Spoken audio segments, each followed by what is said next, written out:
Setiap warga Pulau Tunda membayar iuran antara Rp5.000 hingga Rp15.000 tergantung besaran pemakaian listrik. Pihak desa mendata semua penggunaan listrik dan setiap warga memiliki buku listrik masing-masing sebagai catatan pembayaran. Sebenarnya secara teori, genset Pulau Tunda sendiri bisa menyala 24 jam karena memiliki 2 mesin. Tetapi karena faktor klasik yaitu biaya, desa hanya mampu menjalankan 1 mesin setiap harinya. Kalau 24 jam kayaknya nggak kejangkau, Bu. Nggak kejangkau dari BBM-nya. Juga, karena kalau 12 jam aja, 12 jam itu BBM itu 220 liter, itu dalam 12 jam. Berarti kalau 24 jam, berarti kan 440 liter. Ya kan dari segi pembayarannya kayaknya nggak terjangkau masyarakat. Berat rasanya, berat rasanya. Tapi mesinnya sebenarnya kuat nggak Pak, sanggup nggak ya, kalau mesin mah kayaknya sanggup sih, karena mesin kan ada 2. Bisa perusahaan siang malam, bisa ini 1 mati, 1 nyala gitu, ada 2 sebelum mesin mah.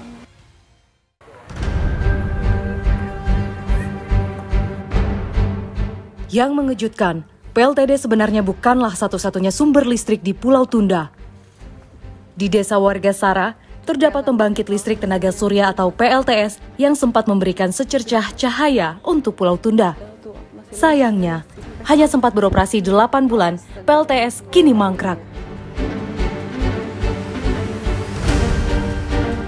Dulunya PLTS ini tuh sebenarnya dimanfaatkan oleh masyarakat untuk menyalakan listrik di siang hari, bergantian dengan genset yang dinyalakan di malam hari. Namun karena alatnya rusak dan tidak ada pengganti akinya juga, makanya akhirnya PLTS ini mangkrak. Sebenarnya sayang sekali ya, di situ cuacanya sebenarnya terik banget, jadi sebenarnya untuk cahaya mereka ini tidak ada masalah. Di Pulau Tunda sendiri, terdapat 2 PLTS yang masing-masing dibangun pada 2013 dan 2018.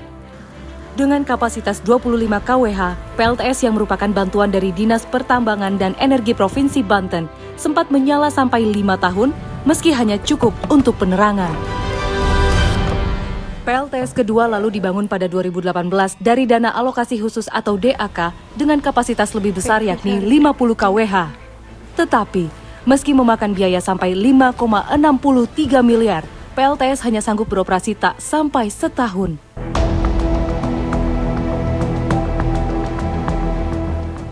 Jika ditaksir, harga baterai untuk PLTS mencapai 14 sampai 20 juta rupiah per buah.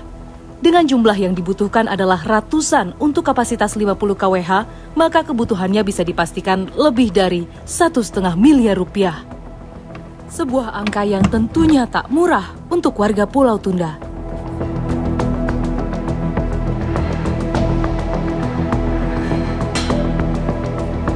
Di Kabupaten Serang itu adalah 2 pulau, ya. 2 pulau itu Pulau Tunda dan termasuk Pulau Panjang itu.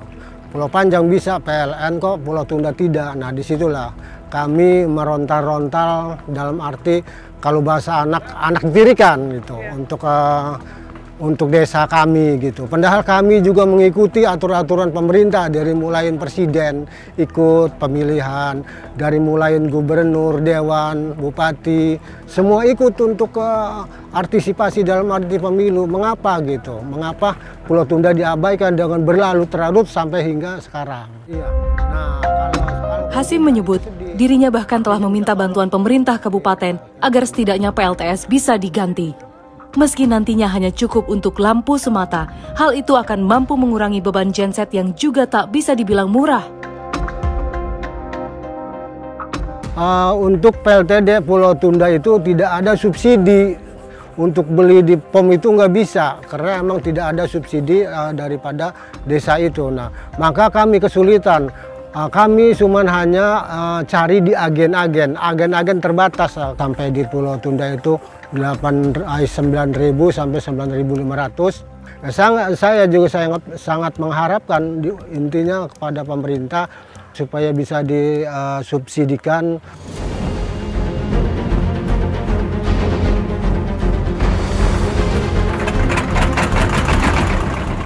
Berada di kawasan perairan Laut Jawa, Pulau Tunda menyimpan harta karun berupa kekayaan bahari yang menawan. Dengan ekosistem laut yang kaya, terumbu karang dan mangrove, menjadikan Pulau Tunda sebagai kawasan penangkapan ikan yang penting di perairan utara Kabupaten Serang. Komoditas perairan yang juga dikenal sebagai lokasi migrasi ikan ini, sebagian adalah ikan pelagis dan juga ikan karang. Dari tongkol, tenggiri, kue, sampai kakap merah.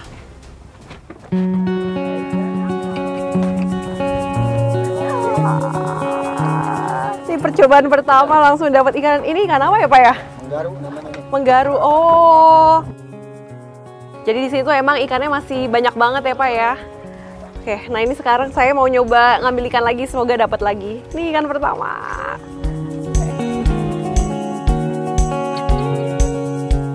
Sektor perikanan memang menjadi penopang utama kehidupan masyarakat dengan setidaknya 80% warga masih menjadi nelayan. Aktivitas perikanan sebagian besar masih menggunakan armada kapal kayu tradisional dan alat tangkap utama berupa pancing.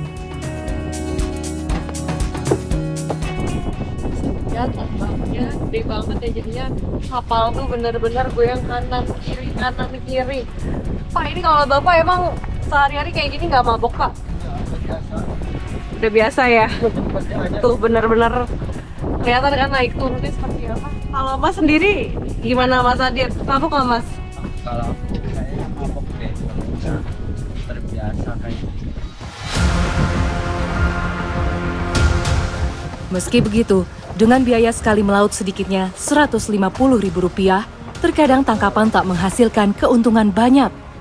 Alasannya apalagi jika bukan ketidakmampuan mereka menyimpan tangkapan dalam jumlah banyak.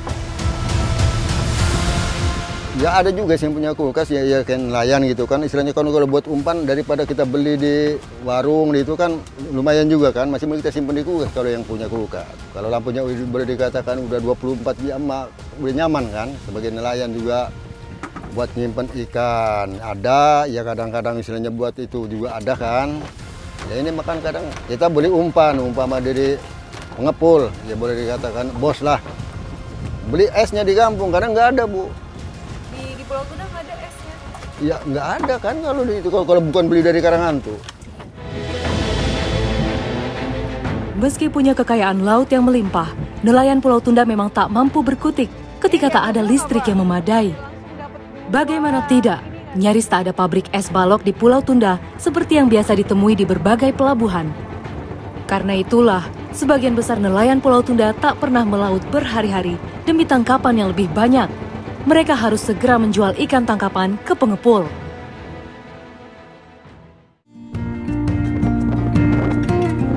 Oh di sini apa kalau ngejual ikannya? Pengepul ikan tunda pun juga punya masalah yang sama. Untuk mengawetkan ikan, mereka harus menunggu es balok dari pelabuhan Karangatu.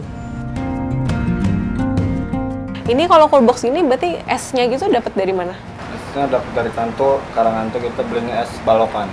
Oh, beli es balokan. Es balokan. Tapi tahan gitu berhari-hari? Ya bertahan sekitar 2 hari 3 hari. Besoknya ditambah es lagi, hari ini ditambah, besok ditambah lagi. Kalau nambah lagi berarti beli dari Karangantu lagi? Betul.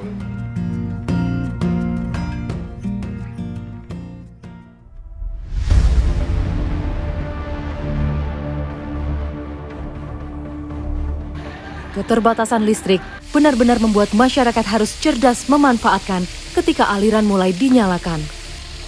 Hani misalnya, ibu 3 anak ini biasa hanya memasak menjelang listrik menyala. Dengan ritme listrik yang terjadwal, mau tak mau warga akan memanfaatkan dengan menjalankan peralatan yang membutuhkan listrik. Bagaimanapun, mereka telah membayar iuran yang tentunya harus dimanfaatkan. Oh jam segini. Pernah saya datengin ke kantor desanya untuk ngeringanin harga pembayaran dari 5.500 sampai ke 3.000 gitu ya Kak. Tapi alasannya saya punya sepeda listrik lah apa gitu tuh, jadi nggak boleh. Tetapi, terkadang dengan penghasilan yang tak menentu, Hani beberapa kali harus menunggak pembayaran. Jika sudah begitu, pihak desa pun terpaksa memutus aliran dan membiarkan rumah Hani benar-benar dalam kondisi gelap gulita. Tergantung sih, kalau kita udah punyanya bayar, misalkan ada pemasukan 10 hari, baru nanti dipasang lagi gitu. Jadi nanti terang lagi. Kalau misalkan kita selama itu belum punya duitnya, Jadi udah selama itu gelap-gelapan aja, mau sebulan kan mau 2 minggu gitu tuh. Dan nunggu ada keuangannya aja di kitanya gitu. Diparanin Kak ke sini, dilihat dari kondisi buku kitanya, buku listriknya ya, ada sebulan. Langsung diparanin, diputusin listrik di sininya.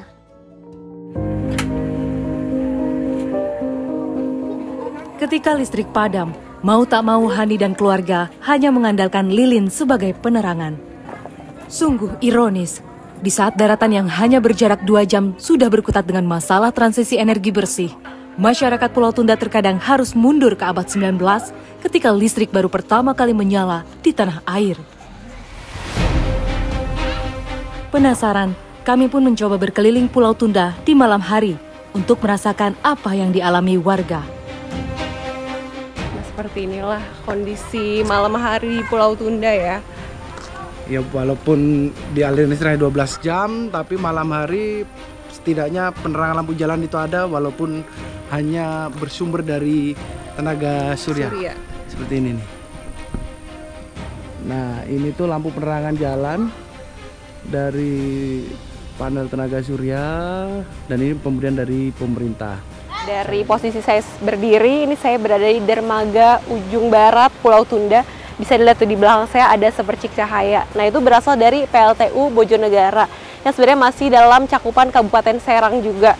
Dan sebenarnya untuk jarak tidak terlalu jauh ya, karena dari situ saya bisa melihat di sebelah sana, tidak terlalu jauh lah.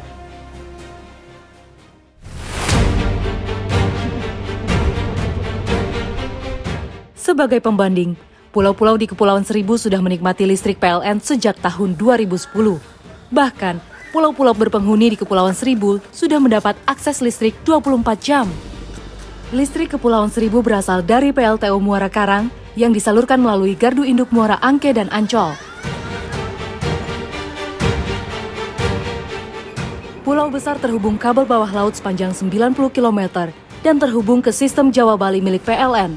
Sementara pulau lebih kecil memakai PLTS Hybrid atau PLTD yang dikelola negara.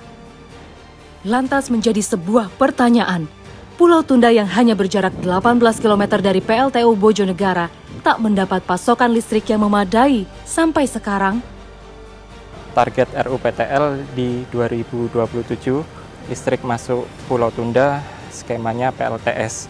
Namun setelah PLN Unit Induk Distribusi Banten dalam hal ini berkoordinasi dengan pemerintah setempat, Bapak Gubernur Banten melalui Dinas ESDM Provinsi menghendaki agar lebih cepat dan ditargetkan insya Allah 2026 kelistrikan bisa masuk di Pulau Tunda. Patut ditunggu, apakah janji pemerintah dengan jargon merdeka dari kegelapan akan segera menyentuh Pulau Tunda? Pasalnya, keterbatasan listrik tak hanya mempengaruhi kehidupan ekonomi, tapi juga kesehatan. Ketiadaan listrik selama 24 jam tentu menyulitkan pelayanan kesehatan yang terkadang tak kenal waktu. Apalagi, banyak pasien yang datang dengan kondisi darurat dan harus ditangani dengan peralatan yang membutuhkan listrik. Contoh kayak misalkan pasien-pasien sesek yang harus butuh nebu misalkan atau uap ya, itu satu butuh listrik kita. Terus kayak alat-alat vaksin, dia harus stabil suhunya, harus terjaga, itu juga sama butuh waktu 24 jam non-stop. Kalau misalkan gelap segala macam kan kita agak repot, kayak misalkan lagi menolong melahirkan atau kita lagi jahit pasien atau lagi hekting pasien, kita butuh penerangan yang khusus. Maman masih bersyukur, Puskesmas Pembantu Pulau Tunda masih miliki PLTS khusus yang bisa dipakai untuk kebutuhan menyimpan vaksin dan obat lain. Meski begitu, Maman tetap berharap ketersediaan listrik bisa memadai demi maksimalnya pelayanan Pustu.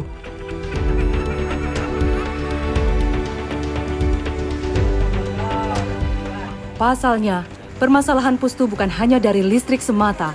Penyeberangan yang minim serta tidak adanya kapal ambulan juga memunculkan masalah tersendiri ketika pasien butuh ditangani lebih intensif. Sekedar catatan, Menyewa secara pribadi perahu nelayan pulang pergi dari Pulau Tunda ke Pelabuhan Karangatu, tarifnya bisa mencapai 1 hingga 2 juta rupiah.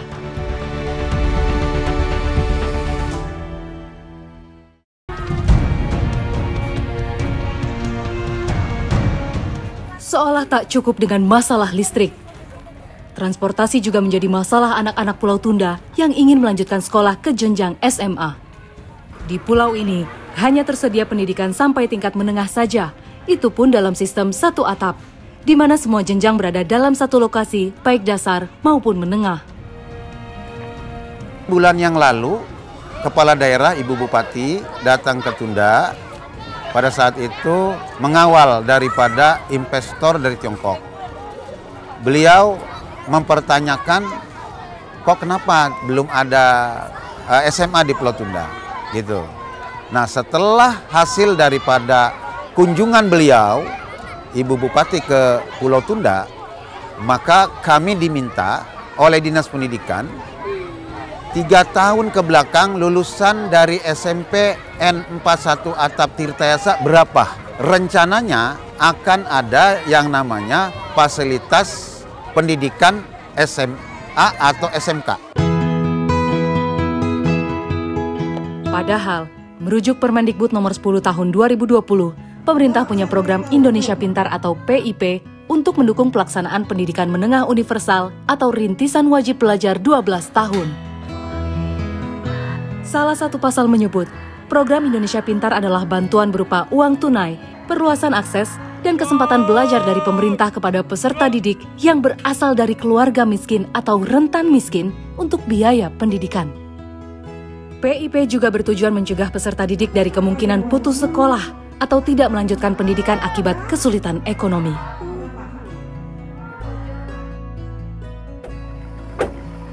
Sayangnya, hal itu tak berlaku untuk Ijul.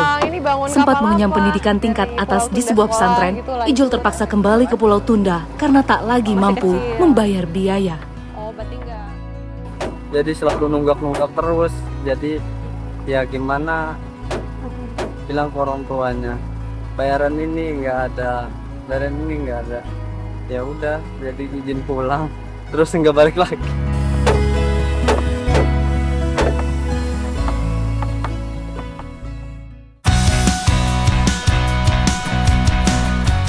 Di balik segala keterbatasan, Pulau Tunda menyimpan keindahan alam yang tak tertandingi.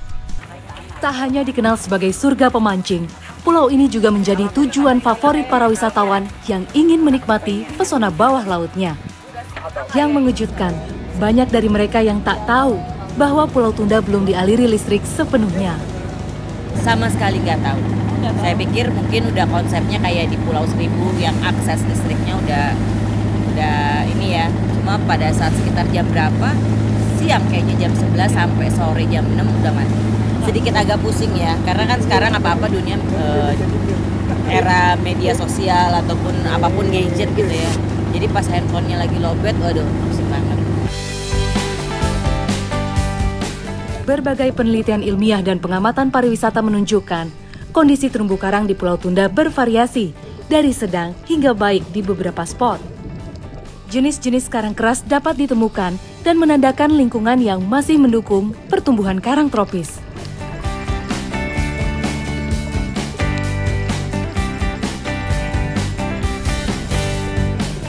Jadi emang bisa dilihat sebenarnya potensi alam Pulau Tunda ini sangat bagus ya. Terumbu karangnya masih bagus, ikannya juga masih banyak. Dan itu pastinya menarik minat wisatawan terutama yang emang senang snorkeling dan diving. Tapi kalau misalkan tidak didukung dengan fasilitas terutama listrik yang menjadi fasilitas utama, itu pasti akan membuat wisatawan itu berpikir 2 kali untuk kesini.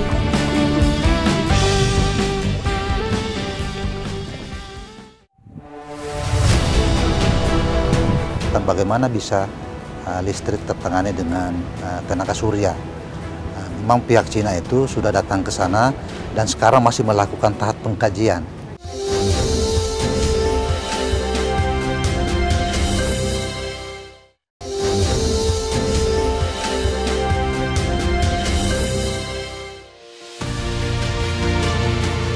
Beberapa waktu silam, pemerintah Kabupaten Serang resmi menggandeng investor dari Tiongkok untuk merealisasikan pembangunan di Pulau Tunda.